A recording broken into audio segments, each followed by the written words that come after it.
Hey guys, I was just looking for stuff uh, uh, uh, in YouTube until I found not this, yeah, whatever that is, neither that. Until I found this wadzee. I hope he doesn't sound that. Sometimes I think that Minecraft is just too easy.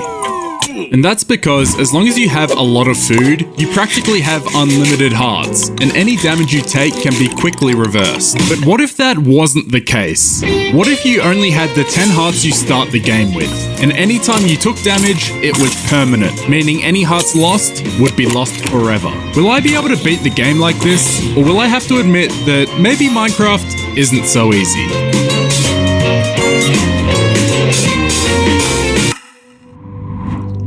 Okay, well, this is an interesting spawn. Don't really want to be in either of these biomes right now.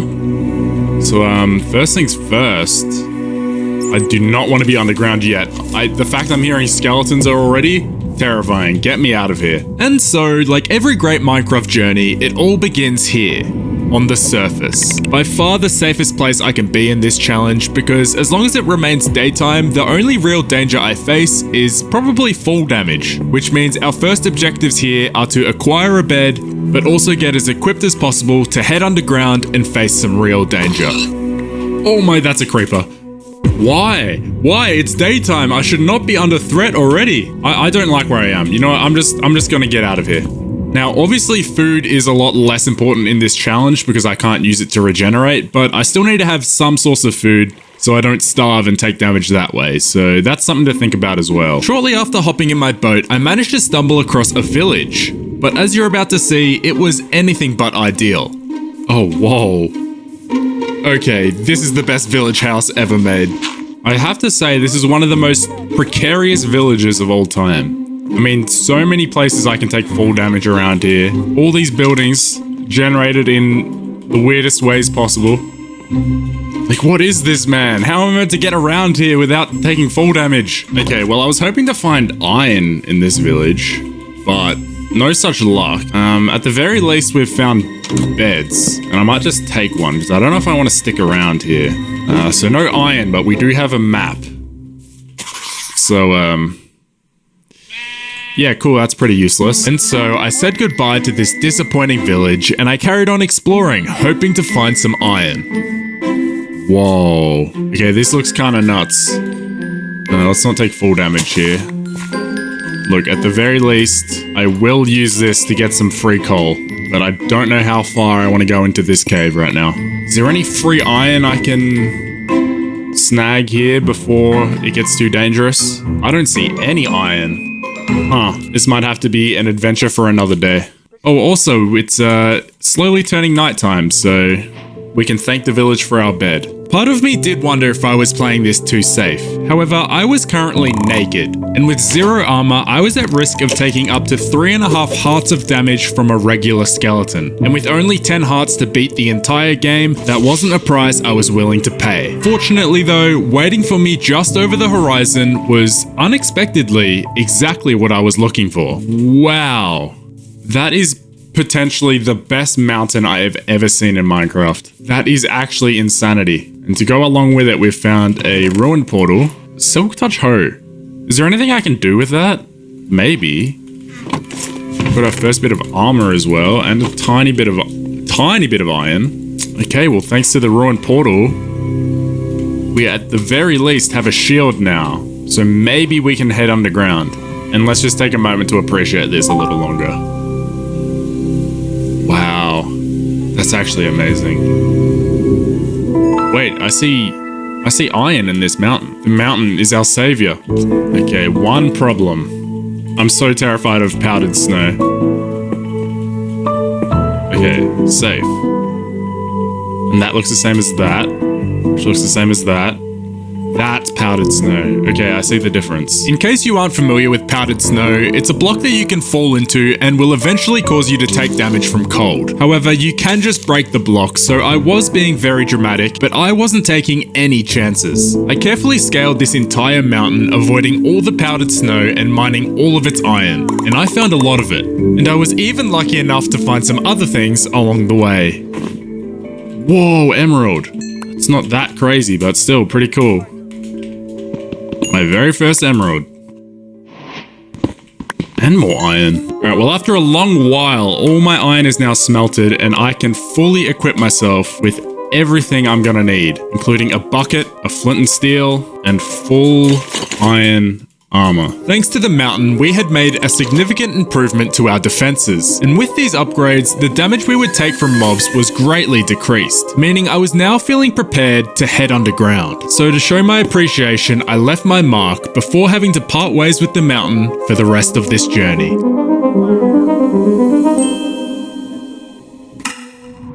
The fact that it started raining just now, I think solidifies the fact that we need to go underground. As dangerous as it may be, putting up with the rain is just, it's too annoying. Could this be our cave?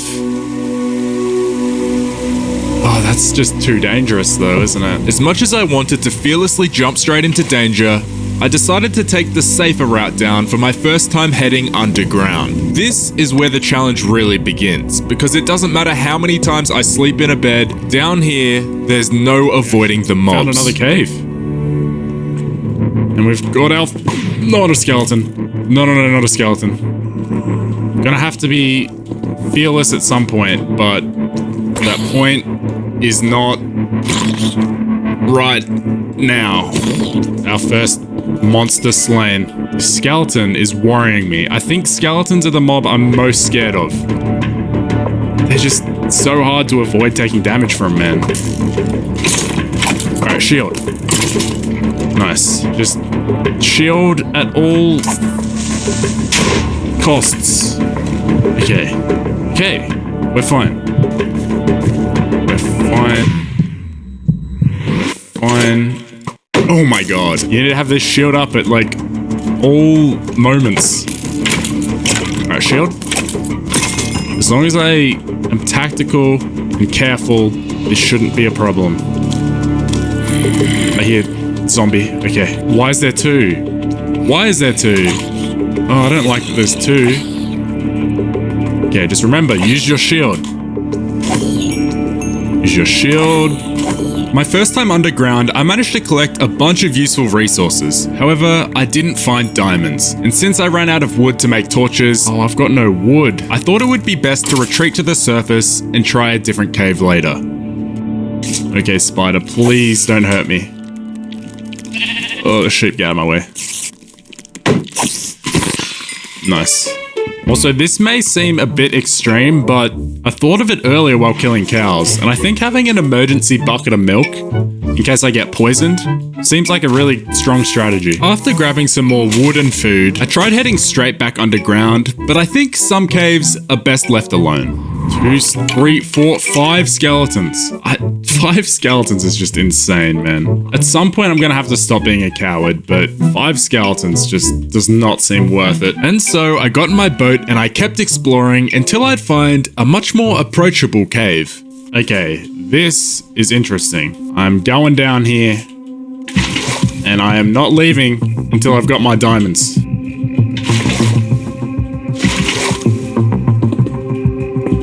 Creepers are fine. I'm okay with creepers because they just explode and they damage other mobs for me. So I'm fine with seeing creepers.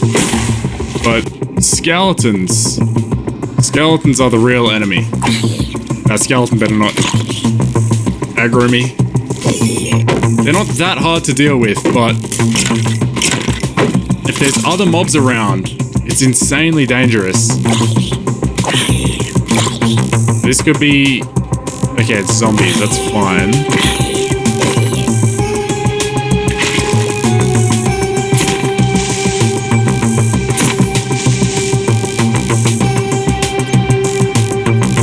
Oh, wow. Now we're talking. This is exactly the cave we needed. The problem is it's going to come with a lot of danger, but with risk comes great reward.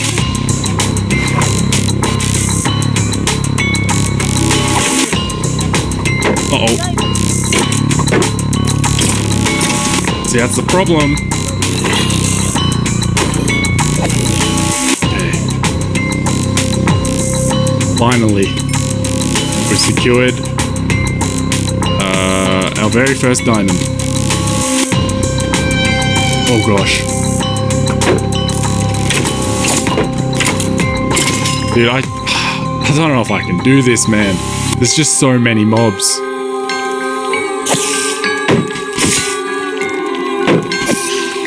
Good. Okay. Oh, just get rid of the skeleton. Get rid of the skeleton. Uh-oh.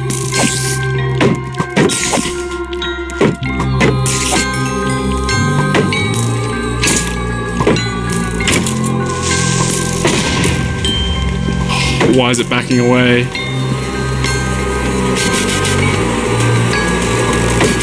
Can't do this.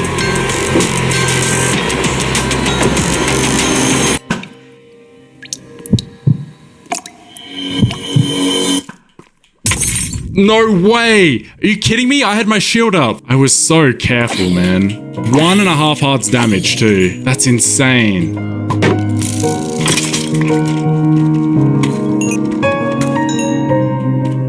No, you know what we need? We need a bow of our own. Which makes me think maybe I retreat and find a village. Because if I had a bow of my own, I could be bowing all the mobs from a distance, and it'd be a lot safer. Despite there still being diamonds just within my reach, I decided to leave this cave, because I had newfound fear of just how easily I can take damage, and I can only make that mistake so many times. So I'd have to leave and return stronger. As I set out to find a village by boat, I managed to find a number of other treasures along the way, including an underwater ruined portal, and I even found a map for some buried treasure. Oh wait, I have buried treasure. And when I finally remembered to follow this map, it was leading me towards more than just a buried chest. That's interesting. We found a pillager outpost and a savannah, which has a decent chance of having a... Oh yeah, no, there's the village. Wow, I don't know if I've ever seen a pillager outpost that close to a village. There it is, finally. Oh, rewarded 3 diamonds. Buried treasure mission complete. Now we can stop in at our village. Welcome to the village. This is the place I'll call home until I either die or beat the game. The loot from the village was pretty lackluster, but that wasn't exactly what I was here for. Through the power of villager trading, I plan to get ridiculously strong, and all that begins with this Fletcher villager and the power of sticks. Alright, cool. So now we've got a bow trade from a villager, which I guess I didn't necessarily need. I could have just crafted that, but we can also get stocked up on a bunch of arrows. I ended up spending the next hour in the village, and it was so nice I almost forgot I couldn't take damage. Most of my time was spent in the neighboring swamp, chopping down trees to earn my emeralds. And after enough time, I leveled up my Fletcher villager and got a power 2 bow trade. I then started looking at what the other villagers had to offer, and I was pleasantly surprised. Whoa. Looting 2? Wait, you can just get a looting 2 sword from a level 1 weaponsmith? I also started my search for the ultimate trade. However, that will be revealed later, because I just got an idea for how I want to use the 6 diamonds I'd found so far. And I could save them to create diamond armor, but I think what I want to do, firstly create a diamond pickaxe, and then I will come over here and collect these 2 obsidian. And now with those 2 extra bits of obsidian, I have 4